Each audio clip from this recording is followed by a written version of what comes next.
The most prolific serial killer in American history killed at least 60 people. Probably more like 90.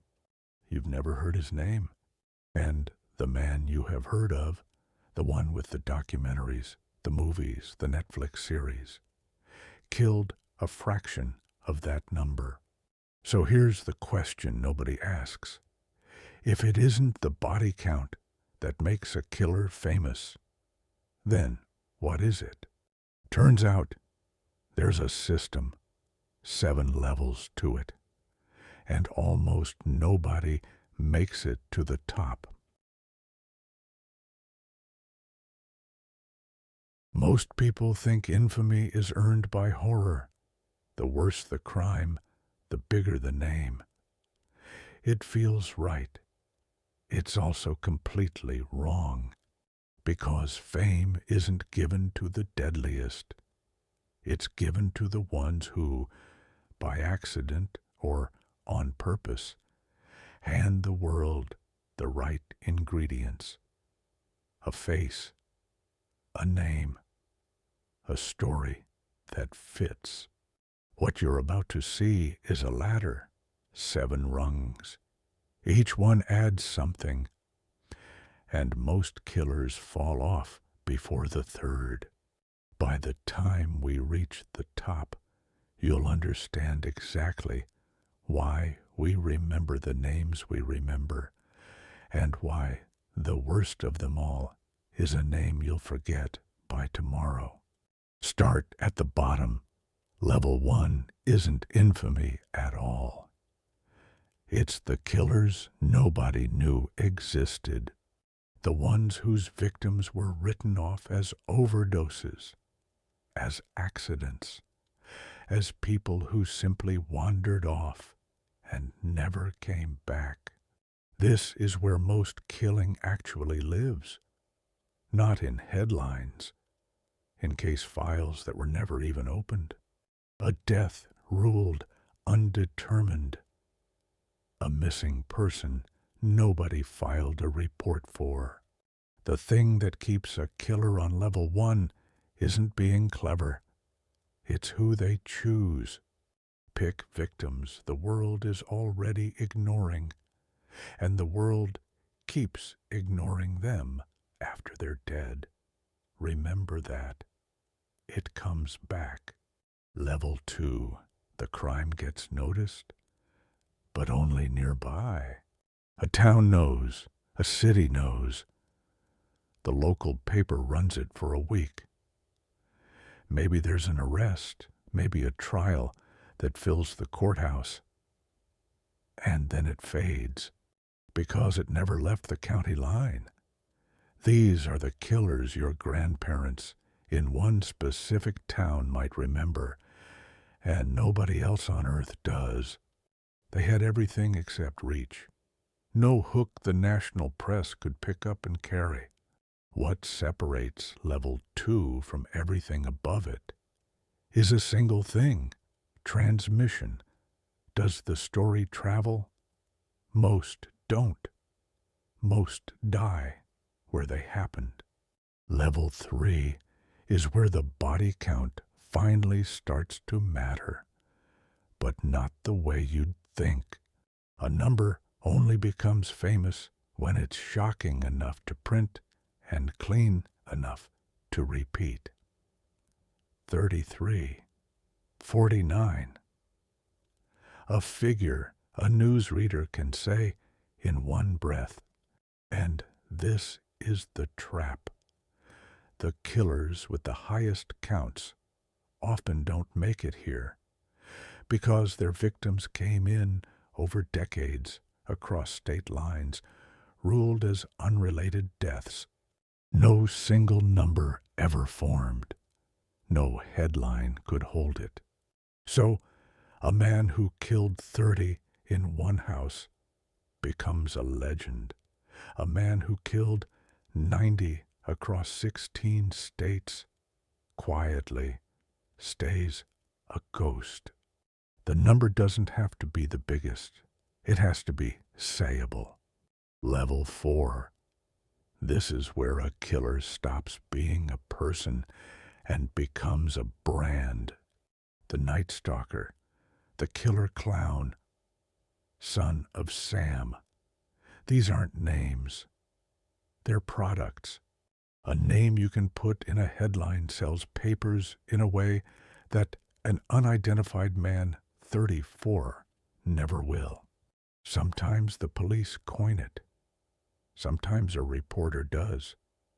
And sometimes, this is the strange part, the killer names himself.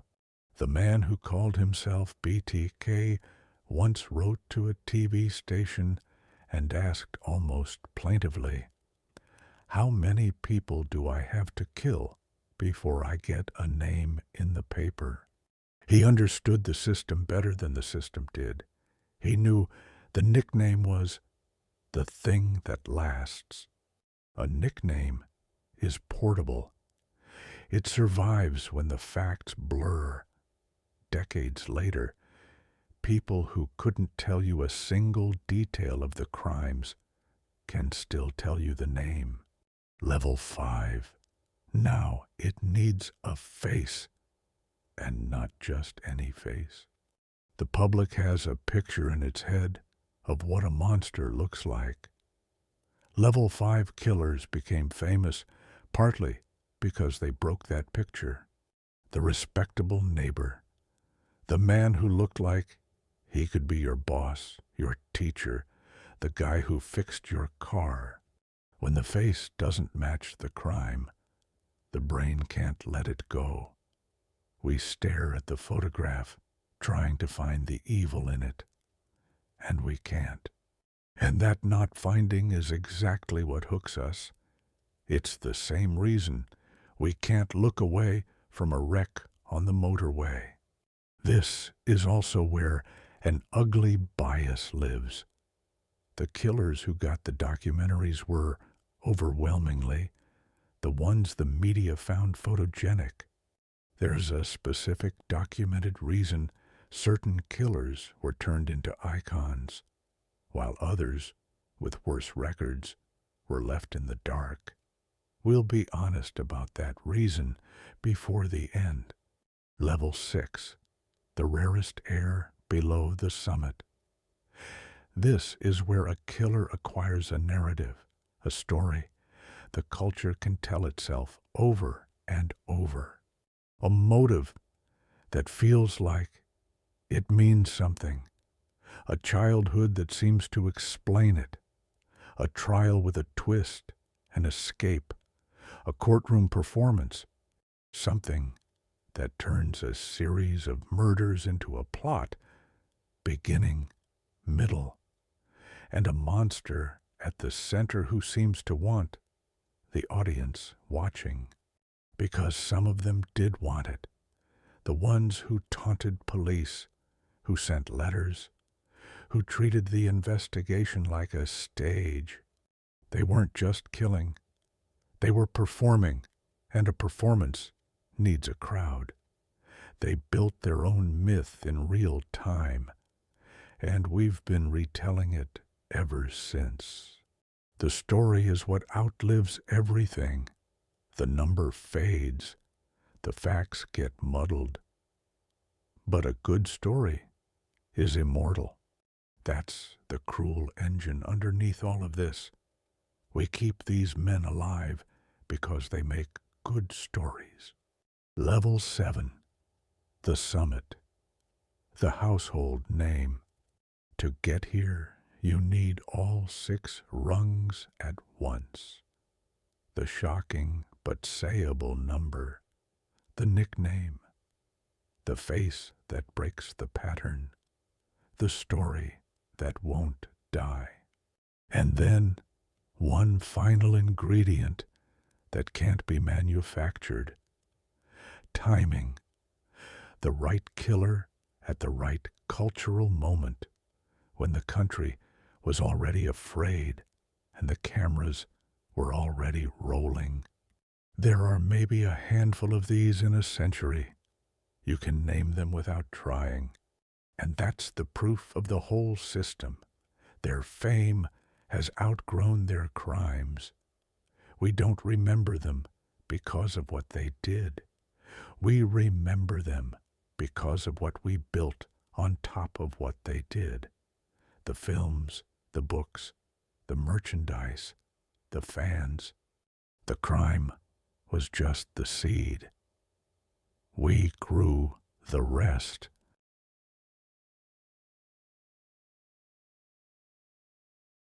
So now go back to the man at the start. 60 victims confirmed, 90 by his own account, more than the killer clown and the most famous name in American true crime combined. By the only measure people think makes a killer famous, the body count. He should be the most infamous human being in the country's history. His name was Samuel Little, and he sits down at level 1.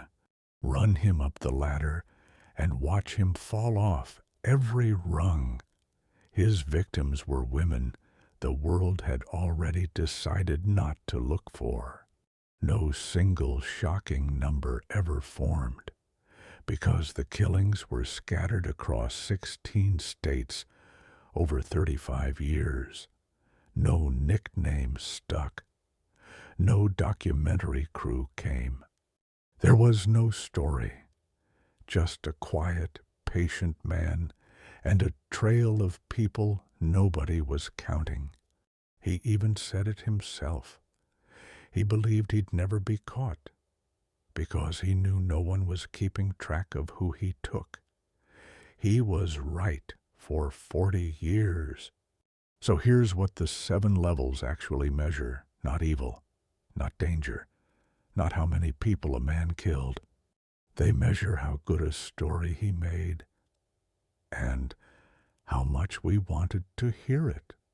The deadliest killer in American history is a footnote, and the famous ones are famous partly because they were charming or photogenic or fit a picture we already had in our heads. We chose them. We made them icons.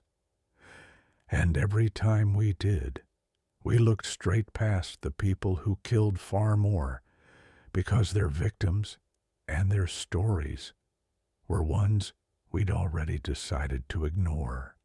That's not a fact about killers. It's a fact about us. The man who got away with the most is the one we never turned into a legend. Sit with what that says about what we're really doing. Every time we press play on another one of these,